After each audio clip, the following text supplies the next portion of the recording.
बंधुगंज में civil SDO के समझाने के बाद एनएच 110 से जाम हटा, कहा अपराधियों की जल्द होगी गिरफ्तारी।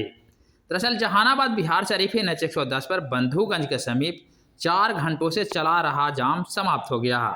मौके पर पहुंचे सिविल एसडीओ मनोज कुमार ने ग्रामीणों को समझा बुझाकर मामला शांत कराया और पुलिस पदाधिकारियों को अपराधियों को जल्द गिरफ्तार करने का निर्देश दिया। बता दें कि बीते दिन उर्वरक दुकानदार के साथ मारपीट हुई थी, जिसे गुस्साए सड़क जाम कर दिया था। चलिए ठीक है, छोटे अधिकारी हैं और 10-20 हजार रुपया लेके मैनेज कर लेते हैं।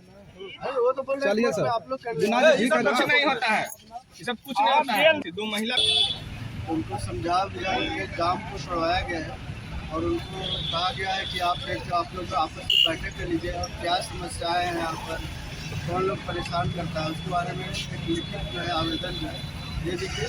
और अभी तक एफआईआर तैयार करिए ताकि सर दुकानदारों का बताना है सर कि पुलिस जो है से पैसा लेके जो है से कार्रवाई करा रही है। ऐसा नहीं होता है, आप पहले दीजिए तो आखिर पुलिस ही ना देखता है, वही आपको सुरक्षा भी देता है ना। पहले भी मारपीट हो चुकी है नहीं सर। सोचना है, पहले भी गिरफ्तार करके बता रहे हैं हमारे थाना प्रभारी जी, पहले भी गिरफ्तार होकर गया है। तो आप लोग उसके विरुद्ध केस को आगे बढ़ाइएगा, गवाही दीजिए, आप लोग बैठक को करके यूनाइट होइए, तब किसी का मजाल है आपके बाजार में बट निवेदन दीजिए कि यहाँ पर क्या क्या समस्या है, पर क्या कार्रवाई करें। हमारे जिला पदाधिकारी और आदरणीय पुलिस अधीक्षक डीएम कार्रवाई करेंगे। ठीक सर।